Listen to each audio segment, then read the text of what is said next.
أعوذ بالله من الشيطان الرجيم. بسم الله الرحمن الرحيم. إن الحمد لله نحمده ونستعينه ونستغفره ونعوذ بالله من شرور أنفسنا وسيئات أعمالنا. من يهده الله فلا مضل له ومن يضلل فلا هادي له. وأشهد أن لا إله إلا الله وحده لا شريك له. وأشهد أن محمدا عبده ورسوله صلى الله عليه وآله وسلم تسليما كثيرا. أما بعد، د سرور کائنات صلی الله علیه و آله وسلم ژوند. محترم ورونو، زموږ کیسه دې ځای ته رارسېدلې وه. هیرقل یوازې دا نه چې د روم پاچا و، بلکې د نصاراو د علماوو څخه هم و. په تورات او انجیل کې عالم او د معلوماتو خاوند و. نو هیرقل ورته نوخي ته وویل، ته په محمد صلی الله علیه و آله وسلم کې فقط دغه درې علامې را وګوره. اول وګوره چې د ده هغه خپل لیک په یاد دی چې ماته یې رالیږلی و که یا، او بل وګوره چې په خپلو خبرو کې شپه یادوي که یا، او بل وګوره چې د اوږو په مابین کې یې کومه علامه سته که یا، چې مقصد یې هغه د نبوت مهر و. تنوخي هم د هیرقل څخه رهیسو او د رسول الله صلی الله علیه و وسلم د پاره د هیرقل لیک ورسره دی. تنوخي و تبوک ته ورسېدی او د رسول الله صلی الله علیه و وسلم سره ولیده. د هیرقل لیک یې ورسول الله صلی الله علیه و وسلم ته ورکړي چې په هغه لیک یې لیکلي وه. د هیرقل عظیم الروم د طرفه و محمد ابن عبدالله ته پس له سلامه یې لیکلي وه، تا زه و داسې جنت ته وبللم چې بر یې د مځکې او آسمانو پر اندازه دی. کم وخت چې مځکه او آسمانونه ټول جنت ونیول، نو اور چیرې دی؟ رسول الله صلی الله علیه و وسلم ته چې د هیرقل لیک وویل سو، نو یې د تنوخي څخه پوښتنه وکړه چې هیرقل زما په لیک څه وکړه. دا هغه اوله علامه وه چې هیرقل و تنوخي ته ویلي وه چې ویل وګوره هغه لیک چې ما ته یې رالیږلی و په یاد یې دی که یا؟ نو رسول الله صلی الله علیه و وسلم هغه لیک ور یاد کړي. تنوخي ویل هغه یې واخیستی. رسول الله صلی الله علیه و وسلم وفرمایل مگر کسرا زما لیک سری کړي او الله جل جلاله د ده پاچاهي ور ټوک ټوک کړه، او هیرقل چې زما لیک وساتئ، الله جل جلاله به د ده پاچاهي ور وساتي، او خلق به د ده څخه تر هغو بیریږي چې په ژوند کې یې خیر وي. د هیرقل لیک چې رسول الله صلی الله علیه و وسلم ته وویل سو چې په هغه کې یې لیکلي وه، مځکه او آسمانونه چې ټول جنت وي، نو اور چیرې دی؟ رسول الله صلی الله علیه و وسلم وفرمایل سبحان الله، کم وخت چې ورځ راسي شپه چیرې ده؟ دا هغه دوهمه علامه وه چې رسول الله صلی الله علیه و وسلم په خپلو خبرو کې شپه یاده کړه. مګر اوس د تنوخي دپاره هغه درېیمه علامه سخته ده. څنګه یې وویني چې هغه د نبوت مهر دی، او هغه د رسول الله صلی الله علیه وسلم د اوږو په مابین کې دی، او رسول الله صلی الله علیه و وسلم کالي اغوستي دي. تنوخي نسی کولای چې هغه علامه وویني. نو یې د رسول الله صلی الله علیه و وسلم څخه اجازه وغوښته چې زه به یو څو ورځې دلې واوسېږم. اجازه ورکول سوه. د تنوخي د اوسېدو څو ورځې تېرې سوې. رسول الله صلی الله علیه و وسلم ورته وویل یا تنوخي، اسلام داسې شی نه دی چې د هغه شوالی او حقانیت دی د چا څخه پټ پاته سي. مسلمان سه. تنوخي ویل زه د خپل قوم یو نفر یم، که هغه مسلمانان سوه زه هم مسلمانېږم. رسول الله صلی الله علیه و وسلم دغه آیات شریف تلاوت کړي، انک لا تهدی من احببت ولكن الله يهدي من يشاء. یعنی بېشکه ای محمد صلی الله علیه و وسلم، ته و هغه چاته هدایت نسی کولی چې ستا خوښ وي، بلکې الله جل جلاله هغه څوک پر سمه لار برابروي چې د ده عز وجل خوښه او رضا وي. تاسې وګورئ رسول الله صلی الله علیه و آله وسلم خاص کوشش وکړي چې تنوخي مسلمان سي، مګر هدایت د الله جل جلاله د طرفه څخه دی. د رسول الله صلی الله علیه و آله وسلم په هغه خپل عظمت او د دعوت په هغه ښه طریقه چې د ده علیه الصلاة وسلام سره موجود وه، بیا هم بدبخت تنوخي مسلمان نسو.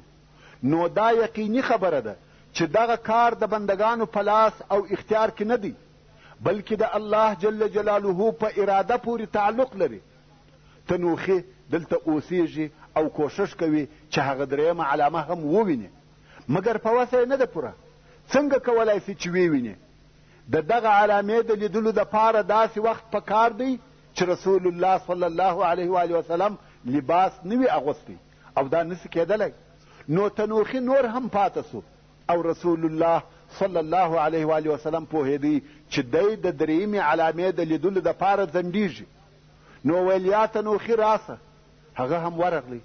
رسول الله صلی الله علیه و آله وسلم چې پر مبارکو اوږو هغه پټو اچولی و، هغه یې کښته کړي او ویل ورته وګوره، دا دې هغه درېیمه علامه ده چې ته د هغه دپاره ځنډېږې. تنوخي هم هغه د نبوت مبارک مهر ولیدی او لاړی. هیرقل یې په ټولو علامو خبر کړي. د هیرقل اوس یقین سو چې محمد صلی الله علیه و آله وسلم نبی دی. هغه ټوله علامې چې دی پسې ګرځېدي هغه ټوله موجودې دي. نو یې د قوم مشران راټول کړه او ویل تاسې خبر یاست چې د محمد صلی الله علیه و آله وسلم لشکر راغلی دی؟ هغو ویل هو، موږ د ده د جنګ دپاره تیاري هم نیولې ده. د روم لشکر هم د وتلو دپاره تیار او آماده دی چې د مسلمانانو سره په تبوک کې وجنګېږي. هیرقل چې د قوم او لشکر د مشرانو سره یو ځای دی ویل غوږ ونیسئ، تاسې ټوله خبر یاست چې زه په انجیل او تورات کې ډېر معلومات لرم. قوم ویل هو دا را معلومه ده. او ویل په دې هم خبر یاست چې یو نبی پاته دی او تر اوسه نه دی پیدا سوی. په والله د هغه نبي ټوله علامې پر محمد صلی الله علیه وسلم موافقې او برابرې دي. نو زه تاسې ته دعوت در کوم چې پر ده ایمان راوړي او مسلمانان سئ. هغو انکار وکړي، ویل اسلام نه قبلوو. هیرقل ویل چې دا نه قبلوي نو مې دوهمه خبره عملي کوي، هغه دا چې محمد صلی الله علیه و آله وسلم نبی دی، څوک جنگ نسي ورسره کولی. چې نه مسلمانېږي نو جزیه ورکړي. قوم ویل دا زموږ دپاره عیب او پیغور دی، موږ په دنیا کې تر ټولو لوی او قوي دولت یو، او اوس وده ته جزیه ورکو، خلق به څه وایي؟ دا نسي کېدلی. نور خلق موږ ته جزیه راکوي، موږ به مسلمانانو ته جزیه ورکوو. هیرقل ویل نو مو و درېیم کار ته رابولم، او زما سره نو بیا بېله دغه بله خبره نسته. قوم ویل هغه څه شي ده؟ هیرقل ویل جنگ مو ورسره کوئ، په والله ماته او شکست در کوي. قوم ویل دغه آخري خبره دې منو. هو په دې کې دې اطاعت کوو. دلته نو د روم و لشکر ته اوامر صادر سوه چې جنگ ته به نه وځئ. هلته رسول الله صلی الله علیه و آله وسلم او مسلمانان د روم د لشکر د راتګ انتظار کوي چې اوس به د جنگ دپاره راسي، مګر دلته د روم لشکر د وتلو او جنگ کولو څخه منع سو او نه غواړي چې ور ووځي. د روم د لشکر د نه وتلو سبب دغه و. د رسول الله صلی الله علیه و آله وسلم د طرفه بیا حال ورغلی چې راووځئ. په جواب کې ورته وویل سوه که ته دلته یو کال انتظار وکړې موږ نه دروځو او ستا سره نه جنګېږو. رسول الله صلی الله علیه و آله وسلم هم په دغو نه کفایت وکړي او هلته په تبوک کې د 19 ورځو په شاوخوا کې پاته سو. او ټولو خلقو دا خبر واورېدی چې رسول الله صلی الله علیه و آله وسلم د روم سره د جنگ دپاره تبوک ته راغلی و، چې تبوک هم اصلا د روم ځکه وه. تبوک یې هم ونیوی او هغه منطقې چې د تبوک پر شاوخوا وې هغه یې هم تر خپل تسلط لاندې راوستې. د روم د لشکر د راتلو انتظار یې هم ډېر وکړي، خو د روم لښکر دا هیڅ نه کړه قبوله چې د دوی سره جنګ وکړي. دا خبر په ښکاره ډول سره نشر سو چې بني اسفر د محمد صلی الله علیه و آله وسلم څخه وبېرېده.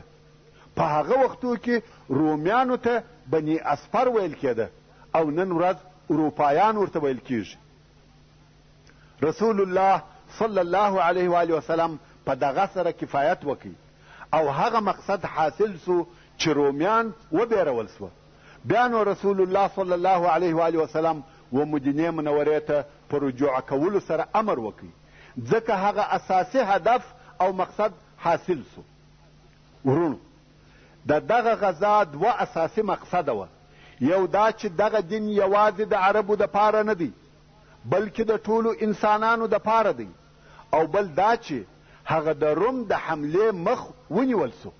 د اسلام او مسلمانانو درجه او مقام و داسې اندازې ته ورسېده چې د روم پاچا هم ځینې بیریږي، او دا سبب سو چې په ډلو ډلو خلق راتله او اسلام ته داخلېده، ځکه خلقو ولیده چې د مسلمانانو څخه رومیان هم بیریږي.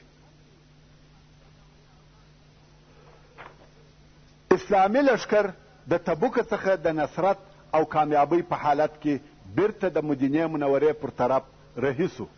الله جل جلاله مسلمانان د جنگ د مشکلاتو څخه وساتل. د دشمن د طرفه هیڅ ضرر او تاوان نه ور ورسېدی، او په لار کې یو څه واقعات پیښ سوه چې په تفصیل سره به درته بیان سي.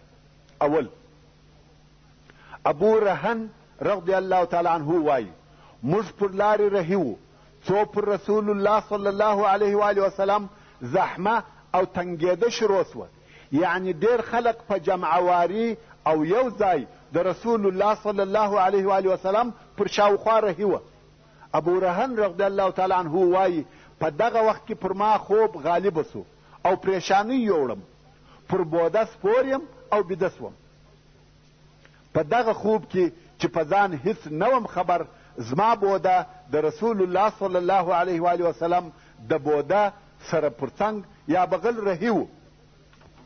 په دغه خوب کې مې یو آواز یا کشهاری واورېدی چې ومې کتل، هغه زما بوده د رسول الله صلی الله علیه و آله وسلم مبارکه پښه ورزخمي کړې وه. رسول الله صلی الله علیه و آله وسلم په چلاخه یا قمچینه ووهلم. ابو رهن رضی الله تعالی عنه وایي زه ویښ او متوجه سوم، خو د دوهم وار دپاره بیا بیده سوی وم او بیا زما بوده د رسول الله صلی الله علیه و آله وسلم مبارکه پښه ور وګرځل. وایي زه ډېر وبېرېدم او د بیرې په سبب د لښکر شاته ولاړم. بیا چې لښکر د راحت دپاره واړول، ما د مسلمانانو پسونه رهي کړه، پیایم یې چې ماړه سي. خو زما اصلي مقصد دا دی چې ځان ګوښه او نهام کم چې رسول الله صلی الله علیه و آله وسلم دغه موضوع هیره کړي. کم وخت چې بیرته لښکر ته راغلم نو مې پوښتنه وکړه چې چا خو به زما پوښتنه او طلب نه وي کړی. راته وویل سوه چې رسول الله صلی الله علیه و آله وسلم ستا پوښتنه کول. وایي ډېر وارخطا سوم. اصلا زه د دغه شي څخه بیرېدم او ځان مې پټاوه. وبېرېدم چې زما په باره کې وحی او قرآن نه وي نازل سوی، ځکه د رسول الله صلی الله علیه و آله وسلم پښه مې ورزخمي کړې وه. نو یې رسول الله صلی الله علیه و آله وسلم ته وروستلم او زه ډېر په بیره کې یم. رسول الله صلی الله علیه و آله وسلم راته وویل یا ابا رهن خوږ دې کړم، زخمي دې کړم. ما عذر کاوه چې یا رسول الله عفو راته وکړه، د الله جل جلاله څخه زما دپاره بخښنه وغواړه. رسول الله صلی الله علیه و آله وسلم وفرمایل یا ابا رهن ما په چلاخه یا قمچینه ووهلې، دغه چلاخه واخله او ما په ووهه، ځکه ستا قصد او اراده نه وه چې ما خوښ کړې. ستا د طرفه په بېخبري او نافهمي کې و او ما ووهلې، نو چلاخه واخله او ما ووهه. ما ویل یا والله هغه مې در بخښلي دي یا رسول الله. ورونو، هر انسان په دې شرط چې متعصب نه وي، په دقیق نظر د رسول الله صلی الله علیه و آله وسلم و ادب او اخلاقو، عدل او مساوات، شی گزارې او معاملې ته وګوري، بې له اختیاره به ووایي اشهد ان محمدا رسول الله. دا څنګه اخلاق دي؟ د روم پاچا ځینې بیریږي او دی علیه الصلاة وسلام په خپله بیله دی چې د الله جل جلاله رسول دی، د جزیرة العرب د پاچا په درجه کې دی، بیا هم وخپل یو ملګري ته یا د لشکر و یو عادي فرد ته چلاخه ورکوي چې ما ووهه، او هغه ویل یا والله ما دغه وهل در بخښلی دي. بیا رسول الله صلی الله علیه و آله وسلم امر وکړي چې وده ته دي یو څه مال او پسونه ورکول سي. ابو رهن رضی الله تعالی عنه وایي دا هغه اول مال دی چې زه خاوند او مالک ګرځم، یعنی غریب و، شی یې نه درلودی، او وایي الله جل جلاله په دغه مال کې برکت راواچاوه او ډېرېدی. او بیا رسول الله صلی الله علیه و آله وسلم پوښتنه راڅخه وکړه، ویل یا ابا رهن ستا د قوم څخه د غفار د قبیلې څخه څوک پاته سوي دي؟ ما ور یاد کړه چې فلانی او فلانی. بیا یې وفرمیل ستا د قوم هغه جګ خلق نه وینم. ما ویل یا رسول الله هغه پاته سوي دي. بیا یې وفرمیل هغه کوتاقه ده او غنم رنګه خلق چیرې دي؟ ما ویل یا رسول الله په موږ کې داسې خلق نسته. رسول الله صلی الله علیه و آله وسلم وفرمیل یا په تاسې کې کوتاقه ده او غنم رنګه خلق و او هغه اوس نسته. سبحان الله. په 10,000 نفرو کې رسول الله صلی الله علیه و آله وسلم ته ور معلومیږي چې څوک سته او څوک نسته. ابو رهن رضی الله تعالی عنه وایي ما ورته ویل یا رسول الله هغه خلق د غفار د قبیلې نه دي، هغه د اسلم د قبیلې دي او زموږ حلفا دي چې زموږ سره دلدلي دي، هغه هم پاته سوي دي. بیا رسول الله صلی الله علیه و آله وسلم وفرمیل هغه د عزت اهل، هغه چې ما ته رانږدې دي، هغه مهاجرین، انصار، غفار او اسلم دي. دغه هغه خلق دي چې ما ته رانږدې دي او ما د دوی پاته کېدل نه غوښته، ځکه دغه خلقو د رسول الله صلی الله علیه و آله وسلم په حضور درجه درلوده. او د دې خبرو څخه د رسول الله صلی الله علیه و آله وسلم مقصد دا و چې هغه پاته نفرو ته دا خبر ورسیږي چې ستاسې درجه او مقام تر دې لوړ دی چې تاسې دې پاته سئ. اصلا دا هغه پاته قومو ته تعلیم او ښوونه و. دوهمه واقعه چې د تبوک څخه د راتګ په لار کې پیښه سوه. لښکر رهیدی او د شپې یو ځای واړول. عبدالله ابن مسعود رضی الله تعالی عنه وایي د شپې مې د کیندلو آواز تر غوږ سو. وایي ور ولاړ سوم چې په دغه نیمه شپه او موږ په لار او سفر کې او کیندل دا څه پیښه ده؟ نو د کیندلو و طرف ته ورهي سوم. ومې لیده چې عبدالله ذوالبجادین رضی الله تعالی عنه وفات سوی دی، او هغه څوک چې دی رضی الله تعالی عنه شخوي هغه رسول الله صلی الله علیه و آله وسلم دی. ابو بکر صدیق او عمر فاروق رضی الله تعالی عنهما دي. په حیرت کې سوم چې دا کم شرف دی. رسول الله صلی الله علیه و آله وسلم دننه په قبر کې ولاړ دی او هغه چې جسد ورکښته کوي ابو بکر او عمر رضی الله تعالی عنهما دي. سبحان الله. رسول الله صلی الله علیه و آله وسلم یې په خپله ښخوي.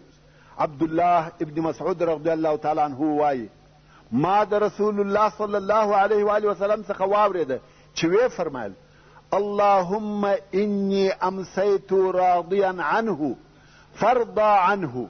الهی زه د ده څخه نن شپه راضي وم، ته ځینې راضي سې.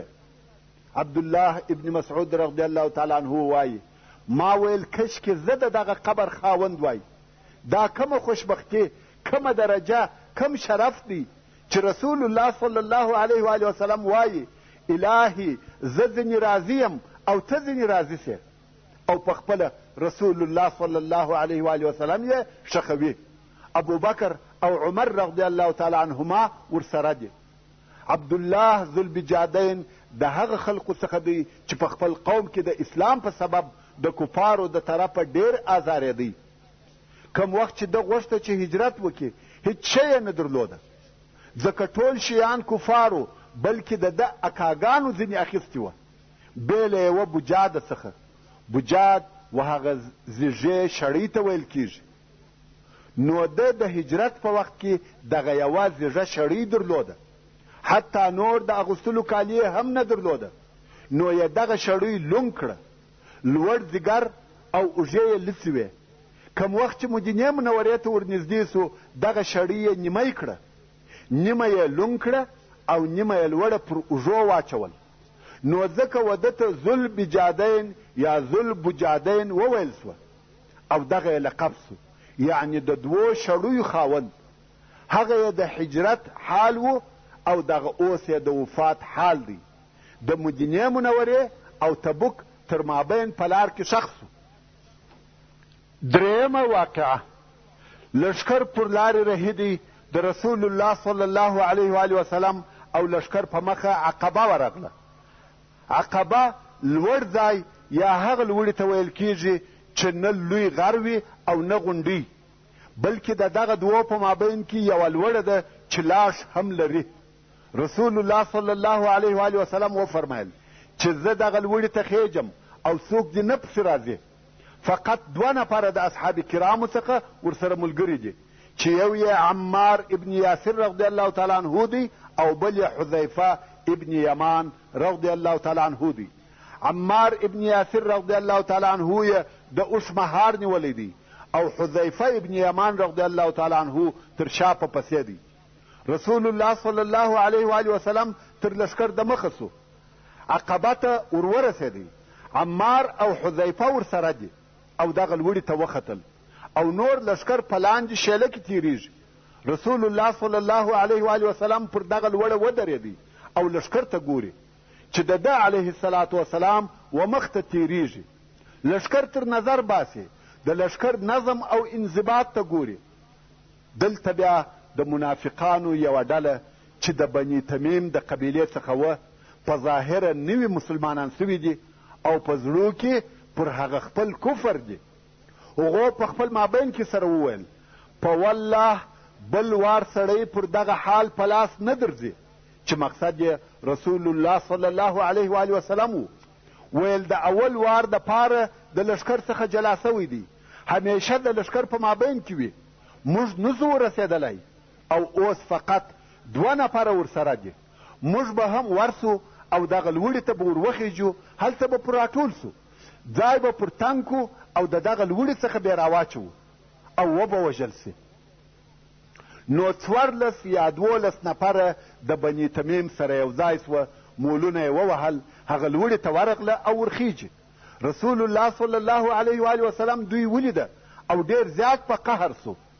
حذیفه ابن یمان رضی الله تعالی عنه وایي د رسول الله صلی الله علیه و وسلم په مخ کې مې د قهر او غضب علامې ولیدلې او دا نادره پیښېده چې رسول الله صلی الله علیه و وسلم ته دې قهر ورسي او هغه هم په داسې اندازه چې د ده علیه الصلاة وسلام پر مخ او چهره دې معلوم سي.